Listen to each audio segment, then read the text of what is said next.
Hello दोस्तों, आप सभी का स्वागत है आपके अपने YouTube चैनल न्यू पाठशाला क्लासेस में। आज के इस क्लास में हम आपको पढ़ाएंगे फ्यूचर इंडेफिनिट टेंस के बारे में।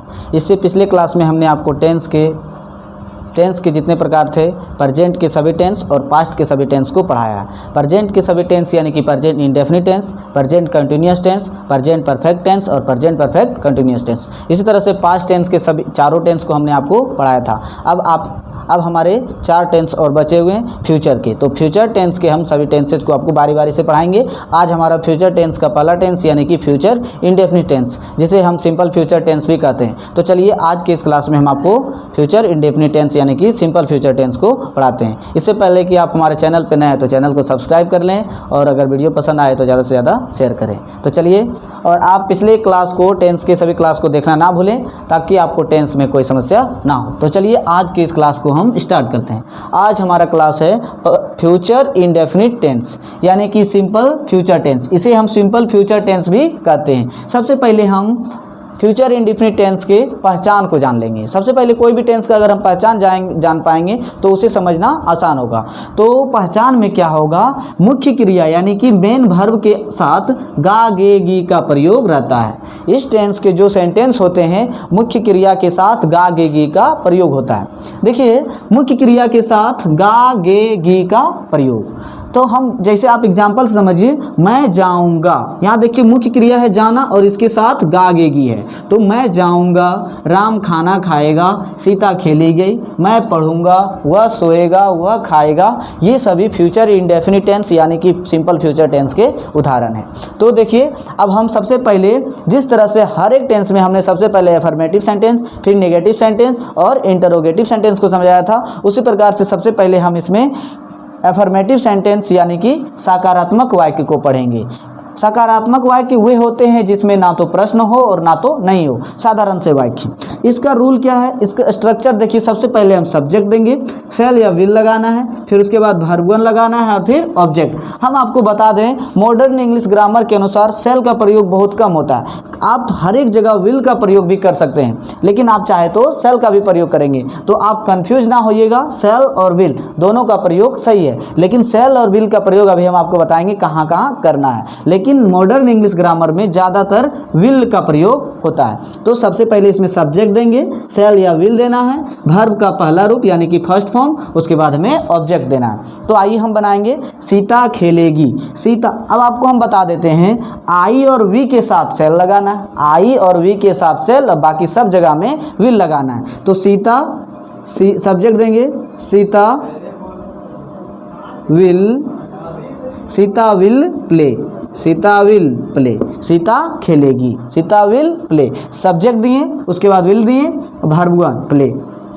अगला देखिए, मैं विद्यालय जाऊंगा। मैं क्या है, आई के साथ आप चाहे तो विल भी लगा सकते हैं और सेल भी लगा सकते हैं। तो आई के साथ हम सेल का प्रयोग कर सकते हैं क्योंकि आई और वी के साथ सेल का प्रयोग होता है।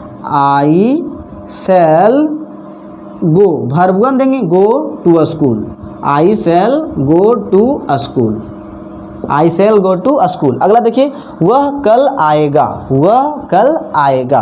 तो यहाँ हम सबसे पहले सब्जेक्ट देंगे, ही के साथ हमें विल लगाना है, he will come, he will come. Subject दिए, उसके बाद सेल या विल दिए, उसके बाद हम वर्ब दिए, ही विल कम, उसके बाद हमें दिखाना कल, टुमारो।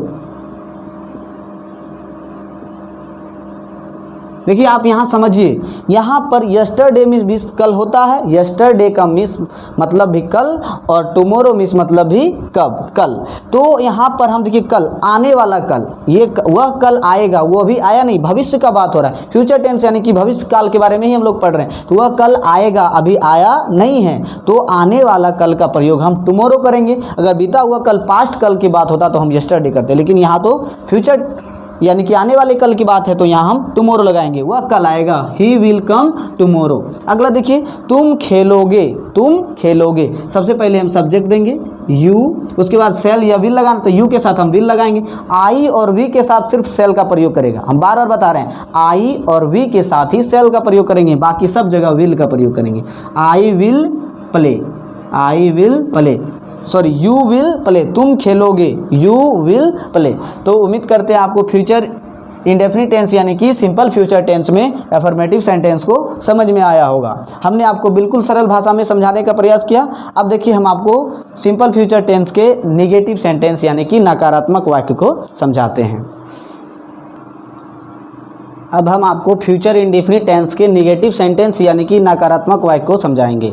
इससे पीछे अभी हमने आपको फ्यूचर सिंपल यानी कि इंडेफिनिट टेंस का एफर्मेटिव सेंटेंस को समझाया है। तो अभी आइए देखिए हम आपको नेगेटिव सेंटेंस यानी कि नकारात्मक वाक्य, वैसे सेंटेंस जिसमें नॉट का प्रयोग होगा या नहीं होगा उसमें। तो देखिए सबसे पहले इसका स्ट्रक्चर देखिए, रूल में सबसे पहले हमें सब्जेक्ट लगाना है, उसके बाद सेल या विल का प्रयोग करेंगे, उसके बाद नॉट, सेल या विल के बाद हमें नॉट लगाना है, वर्ब वन, उसके बाद हमें ऑब्जेक्ट लगाना है। देखिए एग्जाम्पल से, मैं नहीं खेलूँगा, मैं नहीं खेलूँगा, सब्जेक्ट में मैं यानी कि आई, और आई और वी के साथ हम सेल का प्रयोग करेंगे। I shall not, I shall not, verb one लेंगे play, I shall not play, मैं नहीं खेलूँगा, आई शैल नॉट प्ले, वह काम नहीं करेगी। यहाँ देखिए ये कोई स्त्रीलिंग है, लड़की है, तो हम इसके लिए सी का प्रयोग करेंगे। सी के साथ हम सेल या विल लगाएंगे। She will not work, she will not work, वह काम नहीं करेगी। अगला देखिए, सीता विद्यालय नहीं जाएगी। सबसे पहले हमें सब्जेक्ट देना है सीता, सेल या विल, सीता के साथ हम विल लगाएंगे, सीता विल नॉट, उसके बाद जाना का go to school, Sita will not go to school. तो इस तरह से हम नेगेटिव सेंटेंस को बनाएंगे। अब आइए हम आपको फ्यूचर इंडेफिनिट टेंस का इंटरोगेटिव सेंटेंस यानी कि प्रश्नवाचक वाक्य को समझाते हैं। तो उम्मीद करते हैं आपको फ्यूचर इंडेफिनिट टेंस का निगेटिव सेंटेंस और एफर्मेटिव सेंटेंस दोनों समझ में आया होगा। तो चलिए अब हम आपको इंट्रोगेटिव सेंटेंस यानी कि प्रश्नवाचक वाक्य बताते हैं। प्रश्नवाचक वाक्य यानी कि वैसा सेंटेंस जिसमें प्रश्न हो। प्रश्न दो तरीके से हो सकते, एक तो शुरुआत में और एक बीच में।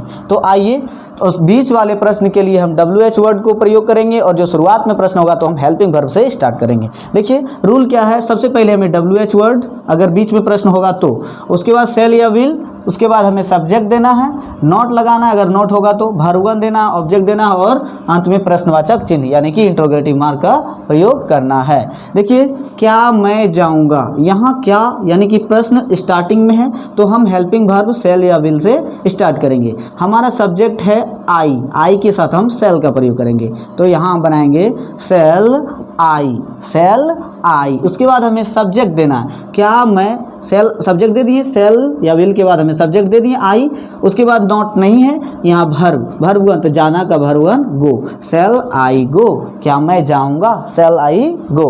अगला देखिए, क्या वह नहीं खाएगी, क्या वह नहीं खाएगी।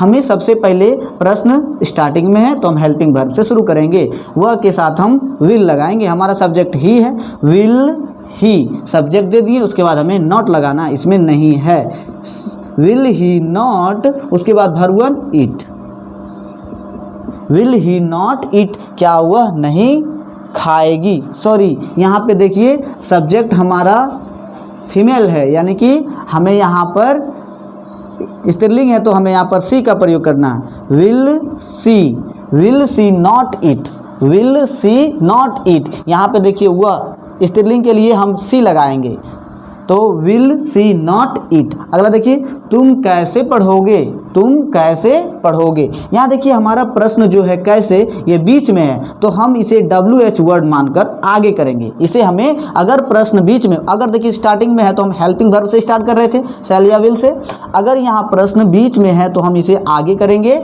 और इसका मीनिंग लिखेंगे, यानी कि WH वर्ड को हमें आगे कर लेना है। कैसे का लिखेंगे, हाउ का लिखेंगे, हाउ, उसके बाद सेल या विल, हमारा सब्जेक्ट यू के साथ विल लगेगा, how will you, subject they दिए, और उसके बाद वर्ब वन, नॉट नहीं है, इसमें नहीं का प्रयोग नहीं हुआ है तो हम नॉट नहीं देंगे, हाउ विल यू रीड, तुम कैसे पढ़ोगे। अगला देखिए, राधा क्यों नहीं पढ़ेगी। सबसे पहले यहाँ प्रश्न बीच में है तो हम उसे आगे कर लेंगे, सेल या विल लगाएंगे तो राधा के अनुसार, सब्जेक्ट के अनुसार हमें सेल या विल, सब्जेक्ट हमारा यहाँ राधा है तो विल लगाएंगे, वाई विल, उसके बाद हमें सब्जेक्ट देना है राधा, वाई विल राधा, उसके बाद यहाँ नहीं है तो नॉट देंगे, वाई विल राधा नॉट, उसके बाद वर्ब देंगे पढ़ेगी तो वर्ब 1 लगाएंगे read, why will Radha not read, Radha क्यों नहीं पढ़ेगी।